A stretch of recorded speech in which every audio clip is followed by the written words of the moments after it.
एक अंग्रेज पाकिस्तान में आया और वो एक ऐसे माहौल में बड़ा हुआ कि उसने कभी भी कोई जानवर नहीं देखा था। वो सिर्फ और सिर्फ अपने कमरे में अपनी 25 साल जिंदगी गुजार कर आया था।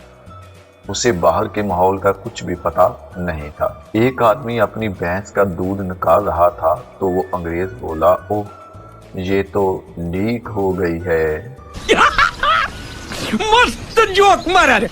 एक रिपोर्टर ने एक न्यू शादीशुदा जोड़े से पूछा, आपकी जोड़ी बहुत खूबसूरत लग रही है, क्या पसंद की शादी है? वो बोले, हाँ। रिपोर्टर, पहली बार कहाँ मिले थे? आदमी, हम पहली बार शादी में मिले थे। रिपोर्टर, किसकी शादी थी?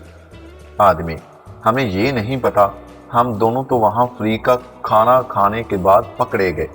उन्होंने हमको बहुत मारा और होटल के बाहर फेंक दिया।